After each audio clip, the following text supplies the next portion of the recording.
오늘 함께 보실 하나님의 말씀은 이사야 9장 1절에서 7절까지의 말씀입니다. 이사야 9장 1절에서 7절까지의 말씀 제가 읽겠습니다. 전에 고통받던 자들에게는 흑암이 없으리로다. 옛적에는 여호와께서 스불론 땅과 납달리 땅이 멸시를 당하게 하셨더니 후에는 해변길과 요단 저쪽 이방의 갈릴리를 영화롭게 하셨느니라. 흑암에 행하던 백성이 큰 빛을 보고 사망의 그늘질 땅에 거주하던 자에게 빛이 비치도다. 주께서 이 나라를 창성하게 하시며 그 즐거움을 더하게 하셨으므로 추수하는 즐거움과 탈취물을 나눌 때의 즐거움 같이 그들이 주 앞에서 즐거워하오니 이는 그들이 무겁게 맨 멍에와 그들의 어깨의 채찍과 그 압제자의 막대기를 주께서 꺾으시되 미디안의 날과 같이 하셨음이니이다.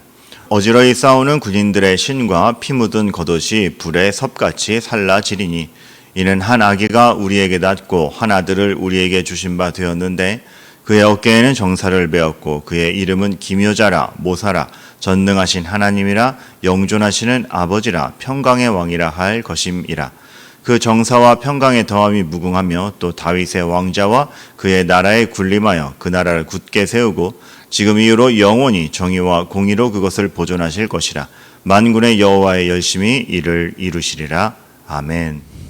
이사야의 말씀이 전반적으로 하나님의 심판과 또 이스라엘에 대한 경고를 주어주기 때문에 그냥 암울하고 무섭습니다. 그런데 오늘의 말씀은 굉장히 소망을 우리에게 참 구원이 있음을 딱 명시적으로 설명을 하죠. 그래서 전에 고통받던 자들에게는 흑암이 없으리로다 라고 시작을 한 다음에 흑암에 행하던 백성이 큰 빛을 보고 사망의 그늘질 땅에 거주하던 자에게 빛이 비춰도다 함으로써 너무나 큰 소망을, 희망을 얘기하고 있습니다.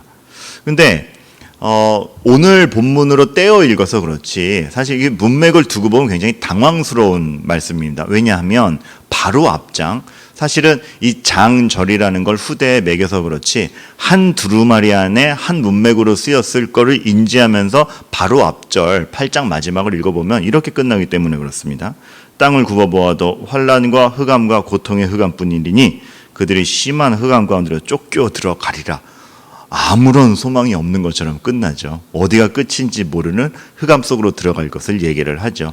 그만큼 무시무시하였던 상황인데 갑자기 한 절 만에 9장으로 넘어오면서 빛을 비추리라. 근데 그 흑암 속에서 너희가 있지 아니하리라라고 그냥 확 뒤집어 버립니다. 그래서 우린 생각을 하게 되죠. 이런 급반전이 도대체 어디서 일어나나? 적어도 이게 뭐 문맥이 있고 차례가 있고 이유와 원인이 있다면 그런 흑암 속으로 들어갈 것인데 무엇을 했더니 뭐 어떻게 잘해서 상을 받아서 나왔더라 이렇게 되는 것도 없이 바로 그런데 그 고통당하는 자들에게 흑암이 없을 것이다라고 단언적으로 딱 얘기를 합니다. 그 근거가 무엇일까요? 그렇기 때문에 오늘 9장이 소중한 건데 이것을 근거로 하는 것입니다. 이는 한 아기가 우리에게 낳고 한 아들을 우리에게 주신 바 되었는데 그가 기묘자여 모사여 모든 정사와 모든 것을 맨 전능자 하나님이여 구원자임을 딱 명시하고 있죠. 그리고 우리는 압니다. 바로 이 한 아기가 장차 오실 예수 그리스도라는 것을.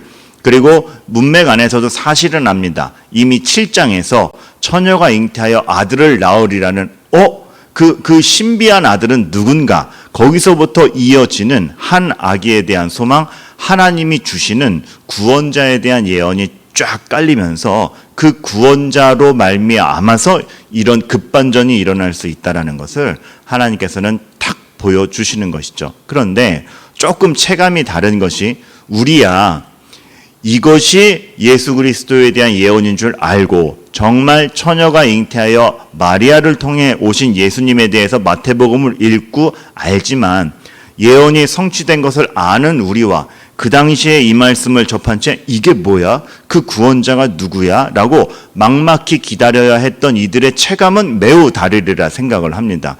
우리는 솔직히 편하게 이거 예수님에 대한 예언이구나. 하나님은 역시 약속을 이루셔. 참 감사하다라고 읽지만 그 당시를 살아가는 사람들로서는 이 약속을 보고 기다려야 되는 것입니다. 굉장히 체감이 다르죠. 근데 사실 이사야도 그것을 알고 있었습니다. 그래서 이사야 8장에 가면 17절에 이제 야곱의 집에 대하여 얼굴을 가리시는 여호와를 나는 기다리며 그를 바라보리라라고 얘기를 합니다. 하나님이 우리를 지켜주시니 오늘 모든 문제 끝, 아무 걱정 안 해도 돼가 아니라 인내 가운데 참고 기다릴 것을 이사야는 선언을 하고 있는 것이죠. 모든 것이 단숨에 말끔히 다 해결되고 오늘 아무 고민도 안 해도 돼 라는 식으로 가벼이 여기지 않았습니다. 하나님께서 역사를 이루어 가신다는 걸 알고 오늘도 그 역사 와중에 있다는 것을 압니다. 그러기 때문에 오늘을 견뎌가리라는 각오를 이사야는 하는 것이죠. 하루하루 삶이 안 고되지 않았고 하루하루의 삶이 명쾌하거나 가벼운 날이 없었습니다. 위중했을 것이며 기다려야 했을 것입니다. 그런데 그 기다림이 헛되지 않다는 것을 알고 기다렸다는 사실, 그런 점에서 이 말씀을 주어졌던 구약시대 그리고 그 이사야 선지자의 믿음이 얼마나 견고했으며 굳셌을 것이고 하나님에 대한 신뢰로 오늘을 버텼다는 것을 우리가 알게 되죠. 그렇게 봤을 때 우리도 우리의 신앙을 너무 가벼이 가서는 안 되는 것입니다. 믿는다라는 것이 오늘 나를 얼마나 버티게 해주고 더 신중하게 만드는지에 대해서 우리도 다시 오실 예수 그리스도를 기다리는 입장에서 이 예언이 이루어져서 예수님이 오셔서 십자가를 지신 것을 보니 다시 오신다는 약속도 분명할 것이다. 그러면 이사야 선지자가 이 시대에 이렇게 기다렸던 것처럼 나도 다시 오실 예수 그리스도를 그 십자가의 보혈의 능력에 의지하며 위중하게 기다리겠다라는 각오가 우리에게도 마찬가지로 있어야 되는 것입니다. 삶은 그렇게 가볍지가 않습니다. 하루하루를 살아가는 게 그렇게 가볍지가 않기 때문에 그렇습니다. 많은 생각을 해야 되고 선택을 해야 되고 생각대로 풀리지 않음을 견뎌내야 되고, 그러나 그 와중에 역사를 이루어 가시는 분이 분명히 하나님이시니 나는 오늘 하루의 성실을 포기하지 않겠다. 그 각오가 우리에게 있는 것이죠. 그런 것을 우리가 감안하는 가운데 다시 읽어보면 이는 한 아기가 우리에게 낳고라는 이 말씀, 참 어떤 멸망과 심판과 하나님을 떠나면 죽음밖에 없으리라는 그 선언들 가운데서 아기를 얘기하는 것, 새로운 생명이 태어날 수 있다라는 그 말 자체가 이 예언을 받아들였던 이들에게는 하나님이 역사를 이어가고 계시는구나에 대한 확증이 되었던 것이며, 어떤 죽음에 이르는 우리의 인생, 그리고 하나님을 떠나서는 아무런 소망이 없음, 흑암, 무엇도 기대할 수 없는 가운데 아기, 새 생명, 그러니까 생명이라는 것, 논할 수 있는 것은 하나님밖에 없다라는 그러한 사실에서 사실 이 오늘 9장에 나오는 그 한 아기에 대한 예언은 굉장히 셌던 것이고, 그것을 받아들이는 이들에게 진짜 소망이 누구에게 있는지를 바르게 가르쳐 주었던 것이죠. 그러니까 하나님은 역사를 이어가고 계신데 그냥 이어가는 게 아니고 흑암이었던 역사를 한 아기, 생명의 역사로 이어가신다라는, 그리고 구원자로 말미암아 우리 인생을 역전시킬 수 있고 책임지신다라는 소망 가운데 역사를 이어가신다라는 것을 우리가 분명하게 보게 되는 그러한 이사야 9장인 것입니다. 그래서 역사가 이어지는, 그리고 생명에 대한 주권은 분명히 하나님에게 있기 때문에 그 주권이 하나님에게 있다면 하나님을 의지하는 우리의 인생이 얼마나 소망이 있겠는가, 우리는 항상 그거를 생각해야 되는 것이죠. 참 그 당시 사람들에게는 그랬을 것입니다. 그것을 믿음으로 받아들인다면 역사를 주도하시는 분 앞에서 한때를 점령하는 권세가 무슨 방해가 되겠는가, 내가 왜 그들에게 또 그 당시의 모든 현황에 내가 압도당해서 내가 두려워해야 하겠는가, 하나님 앞에 내가 바로 서 있다면, 그런 믿음의 용맹함이라는 것은 그런 하나님에 대한 확신이었던 것이죠. 그래서 참 우리가 끝이라고 생각하는 것에서 끝나지 않는다라는 것을 오늘 너무 명시적으로 보여줍니다. 흑암으로 가리라, 바로 빛이 있으리라.